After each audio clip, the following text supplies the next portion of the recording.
북이스라엘과 남유다, 이제 많이 들어서 알죠? 이스라엘이 남과 북으로 우리나라처럼 나눠져 있었다는 거. 북이스라엘과 남유다, 이렇게 두 곳에서 하나님의 말씀을 예언을 한 유일한 선지자예요. 두 곳에서 예언을 한. 남유다의 요담, 아하스, 그리고 히스기야 왕, 이렇게 3대 왕에 이르기까지 약 60년 동안 활동을 했었던 선지자입니다. 미가 선지자가 활동하던 중간에 북이스라엘이 오늘 우리 아시리아라고 나오는데요, 아수르라는 개역 개정에서는 아수르라고 하죠. 아수르 나라에 이 미가 선지자가 활동하던 중간에 북이스라엘이 이 아수르에게 멸망을 당하게 되죠. 남유다 역시도요, 계속해서 그 강대국인 아수르, 그리고 아수르의 뒤를 이은 바벨론에 의해서 계속해서 남유다 땅도 괴롭힘을 당하고 있었어요. 미가 선지자가 활동했던 사회상은 어땠냐 하면요, 돈을 바라며 탈취를 일삼는 지도자들, 또 무언가를 바라며 율법을 왜곡하여 가르치는 제사장들, 또 뇌물을 구하며 거짓으로 예언하는 선지자들이 판을 치고 있었어요. 그 결과 경건한 자도 정직한 자도 찾을 수 없는 그런 부패한 세상에다가 아무도 믿을 수 없는 그런 불신의 사회였습니다. 외적으로는 그렇게 강대국의 공격을, 그리고 내적으로는 지도자들의 부정부패로 평화도 정의도 사라져버린 그런 시대였습니다. 이제 그런 시대적 배경 속에서 오늘 본문을 한번 우리가 살펴보겠는데요. 먼저 1절 말씀을 함께 한 목소리로 한번 읽어볼까요? 시작. 군대의 도성아, 군대를 모아라. 우리가 포위되었다. 침략군들이 몽둥이로 이스라엘의 통치자의 뺨을 칠 것이다. 여기서 군대의 도성아라고 말씀하고 있는데요, 개역 개정 성경에서는 딸 군대여라고 말을 하고 있어요. 번역을 하고 있습니다. 딸 군대여. 특이하죠? 딸 군대여라고 번역을 하고 있습니다. 함석헌의 뜻으로 본 한국 역사라는 책이 있는데요, 그 책을 보면은 함석헌이 제국주의 강대국들의 침략으로 고통받고 있는 우리 민족을 고난받는 여인에 비유를 하고 있습니다. 고난받는 여인에. 이처럼 이 1절에서 딸 군대라고 말을 했을 때는요, 단순히 성별을 구분하여서 딸이라고 그렇게 지칭을 하는 게 아니고 약자, 약한 자, 힘없는 자, 그걸 비유로 딸이라고 지칭을 하고 있는 거죠. 그러니까 여기서 딸 군대는 그 강대국들 앞에서 한없이 약하고 힘없는 이스라엘 공동체를 말하고 있는 겁니다. 그렇게 힘없는 이스라엘을 강대국들이 오도 가도 못하도록 포위할 테고, 또 침략군들이 몽둥이로 이스라엘의 통치자의 뺨을 칠 거라고 예언을 하고 있는 겁니다. 여기서 이스라엘의 통치자는 이스라엘의 왕을 말하는 거겠죠? 자, 그리고 뺨을 친다는 것은 모욕감을 준다는 거죠. 근데 여기에서 보니까 손으로 뺨을 때리는 것도 아니고요. 뭘로 때린대요? 몽둥이로 때린다는 겁니다. 치욕도 그런 치욕이 어디 있겠어요? 몽둥이로 뺨을 맞는 치욕. 지금 우리 교회 공동체도 비슷한 처지에 처해 있지 않습니까? 사람들은 기독교를 개독교라고 부르면서 조롱을 하고 있죠. 교회는 더 이상 이 세상 속에서, 사회 속에서 아무런 영향력도 못 끼치는 그런 힘없고 약한 존재가 되어버린 지 오래입니다. 물론 우리가 자처한 것도 있지만요, 너무나 강력한 이 세대의 악한 문화와 사상에 우리 교회들은 옴짝달싹 못하게 그렇게 포위당해 있는 그런 상황인 겁니다. 우리 그리스도인 개개인들은 어떻습니까? 우리 역시 한순간도 빠짐없이 문제와 사건, 사고 그 가운데 우리가 포위당해서 살고 있죠. 또 힘있고 강한 사람들로부터 멸시도 당하고 무시도 당하고 모욕도 당하며 우리는 그렇게 살고 있죠.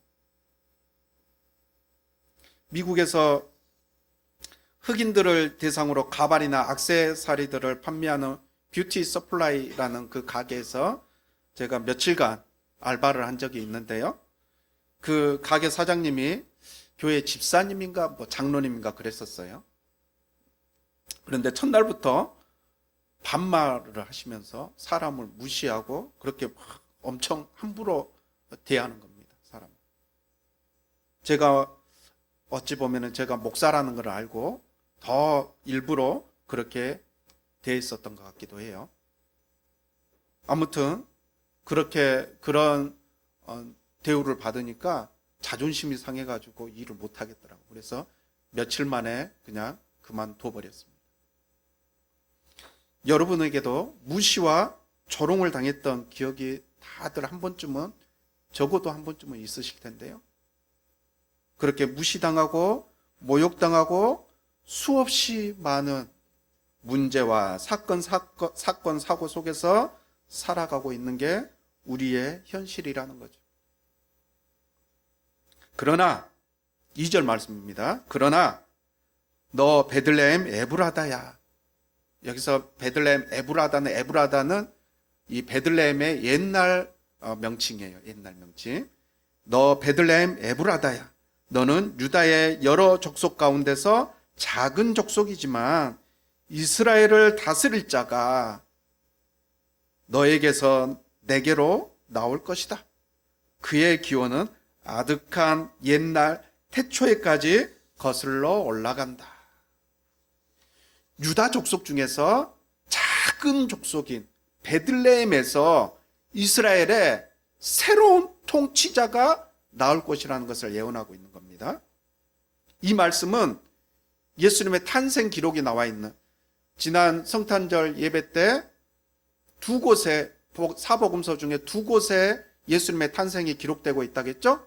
마태복음과 누가복음에 기록이 되어 있는데 특별히 마태복음 2장 5절에 오늘 이 미가서 5장 2절의 말씀이 인용이 되어 있어요. 실제로 예수님은 이 미가 선지자가 오늘 본문에서 이렇게 예언한 대로 베들레헴 땅에서 태어나시죠. 그런데 가만히 보면요, 예수님은 작고 초라한 것에 강박이 있으신 것 같아요. 예수님이 그 베들레헴 땅에서 태어나기로 선택을 했을 텐데 그 선택을 할 때 룰렛을 돌려가지고 착 찍기로 베들레헴이네, 예루살렘 여리고 여러 곳을 도시를 룰렛에 적어놓고 돌려가지고 탁 찍었더니 베들레헴이 나왔어요. 그래서 베들레헴에서 태어나신 거예요? 의도적으로 베들레헴에서 태어나신 거죠. 유다의 여러 족속 가운데서 오늘 말씀대로 작은 족속이라는 걸 아시고 의도적으로 베들레헴을 선택하셨다는 겁니다.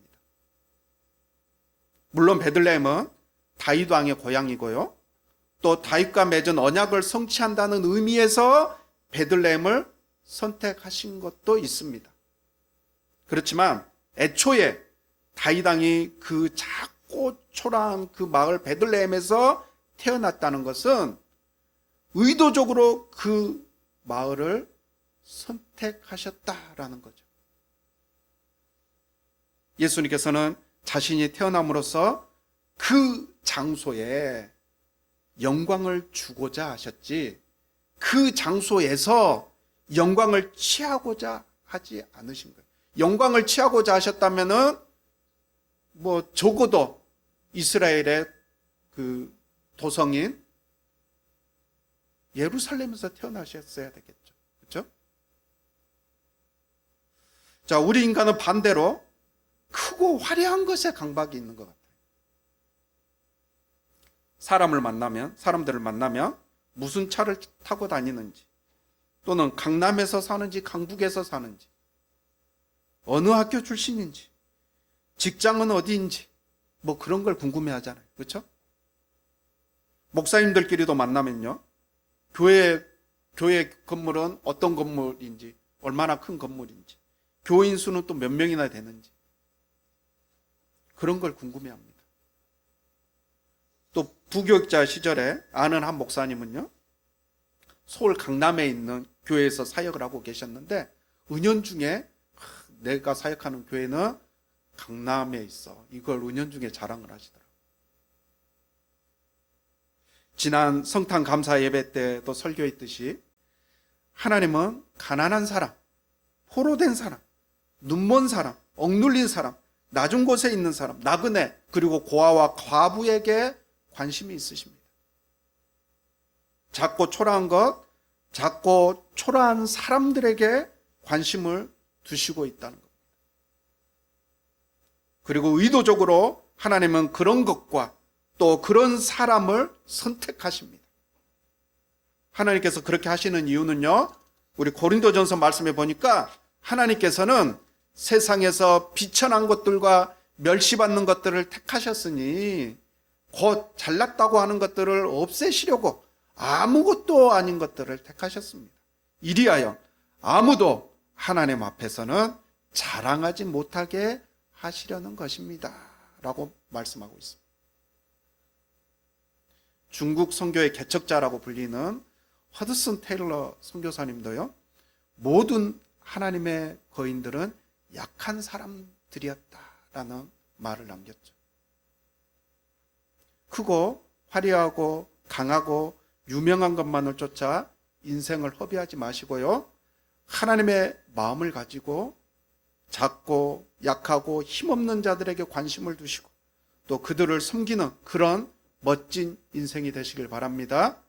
또 나의 약함 때문에 좌절하거나 낙심하지 마시고 나의 있는 모습 그대로 주님 앞으로 나아갈 때 하나님께서는 당신의 영광을 위하여 오히려 나의 그 약함을 들어 사용해 주실 테고요, 또 나의 그 약함을 영화롭게 변화시켜 주실 것입니다.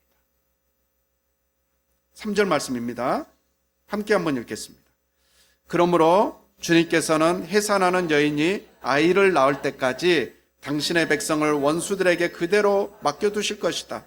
그 뒤에 그의 동포 사로잡혀가 있던 남은 백성이 이스라엘 자손에게로 돌아올 것이다. 여기서 맡겨두다의 원어의 뜻을 보니까요, 허락하다라는 뜻도 가지고 있습니다. 허락하다. 우리가 겪고 있는 이 고난은 하나님의 섭리 속에서 하나님께서 잠시 허락하신 거라는 거예요. 이 아수르의 공격을 받고 또 남유다는 바벨론의 공격을 받아서 이제 포로로 끌려가게 될 텐데요, 그 포로로 끌려간 것이 하나님께서 잠깐 동안 허락하신 거라는 거예요.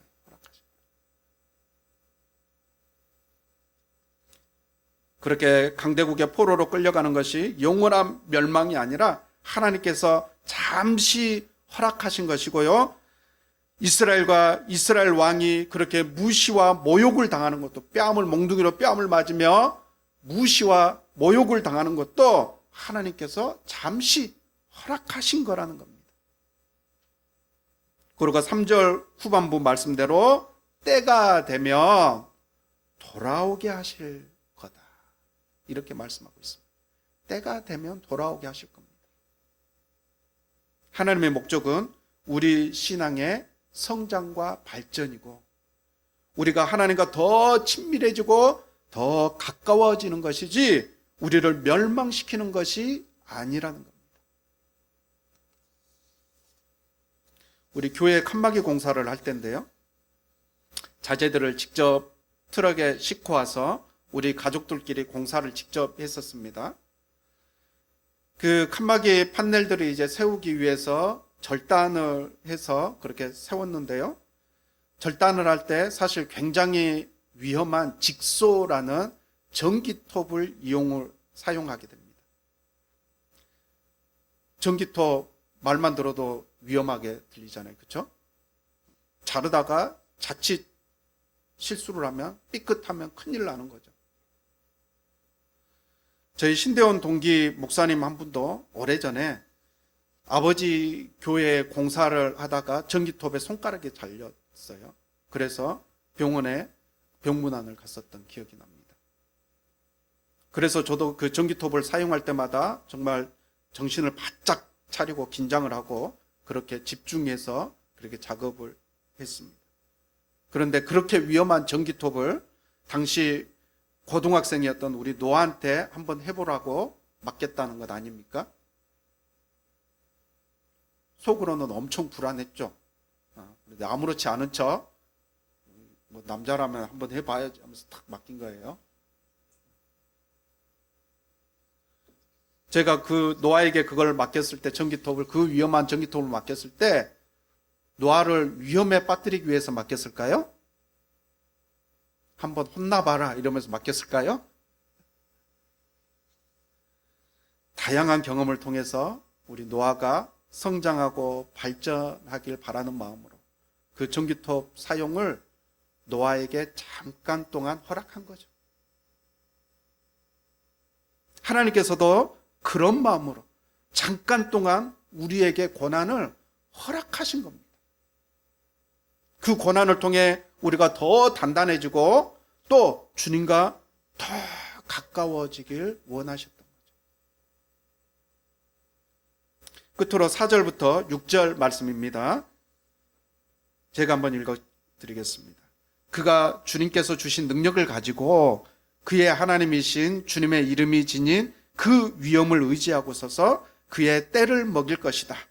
그러면 그의 위대함이 땅끝까지 이를 것이므로 그들은 안전하게 살아갈 수 있을 것이다. 그리고 그는 그들에게 평화를 가져다 줄 것이다. 아시리아 사람이 우리 땅을 침략하여 우리의 방어망을 뚫고 들어올 때에 우리는 7 목자 8 장군들을 보내서 침략자들과 싸우게 할 것이다. 그들은 칼로 아시리아 땅을 정복하고 뺑 칼로 니므롯 땅을 황무지로 만들 것이다. 아시리아의 군대가 우리의 땅을 침략하여 우리의 국경선 너머로 들어올 때에 그가 우리를 아시리아 군대의 손에서 구원하여 낼 것이다. 무시당하고 모욕당하고 또 공격을 당하고 있는 그 이스라엘 공동체에게 새로운 통치자가 오셔서 때를 먹이고 안전하게 살아갈 수 있게 하고 또 평화를 가져다 줄 거다라고 예언하고 있는 겁니다. 그런데 새로운 통치자 되시는 예수 그리스도, 이 미가서의 말씀이 마태복음에서 예수 그리스도의 탄생으로 이루어졌다고 했잖아요. 그런데 그 새로운 통치자 되시는 예수 그리스도께서 우리에게 주시는 평화는요, 세상이 주는 그런 위장된 평화가 아닙니다. 5절과 6절 말씀대로 침략자들과, 잘 보세요, 침략자들과 싸워 이겨서 그 밑에 말씀에 보면 땅을 정복하여 그렇게 획득해서 우리에게 주는 완전한 평화라는 거예요. 북한과 우리나라는 지금 약 72년간 휴전 상태죠. 그렇죠? 휴전이란 싸움이 끝난 거예요? 끝난 게 아닙니다. 일시적으로 전쟁을 잠깐 쉬고 있는 거예요. 휴전은 완벽한 평화입니까? 아니에요. 완벽한 평화가 아닙니다. 그런 평화 말고요, 예수님께서 우리에게 주시는 평화는 그런 일시적인 또는 위장된 평화가 아니고요, 침략자들과 싸워 그들의 땅을 완전히 정복한, 그래서 전쟁이 이제 끝난 그런 완벽하고 완전한 평화를 말하고 있는 겁니다. 2000년 전에 예수님께서 베들레헴 땅에 오셔서 이미 우리 가운데 그 완전한 평화를 이루셨다는 사실을 믿으시기 바랍니다. 그 사실을 믿음으로 완전하게 받아들인 사람들은 어떤 무시와 모욕 앞에서도, 그리고 어떤 문제와 사건 사고 앞에서도 아주 넘어지지 않고, 잠시 동안은 우리가 하나님께서 허락하셔서 그런 고난을 당할 수 있지만 아주 넘어지지 않고요, 주님께서 이미 이루신 완전한 그 평화를 우리가 실제적으로 아주 진하게 느끼고 경험하게 될 것입니다. 하나님, 예수님께서 이미 그 평화를 이루셨다는 그 사실을 믿는 사람들은 그 평화를 맛보게 되는 겁니다. 이제 말씀을 마치겠습니다. 여러분, 크고 화려한 삶을 살기 위해 애쓰지 마시고요, 주님의 가르침을 따라 작고 초라한 자들에게 관심을 두시고 나의 약함을 있는 모습 그대로 주님 앞에 드리며 진실되고 성실한 삶을 살기 위해 애쓰는 그런 저와 여러분이 될 수 있기를 바랍니다. 그리고 우리 앞에 무시와 모욕, 문제와 고난이 다가올 때 낙심하거나 위축되지 않고 이미 완전한 평화를 이루신 예수 그리스도를 힘입어서 실제 우리의 삶 속에서 그 주님의 평화와 완전한 그 평화와 구원을 경험하는 그런 저와 여러분이 될 수 있기를 주님의 이름으로 축원드립니다.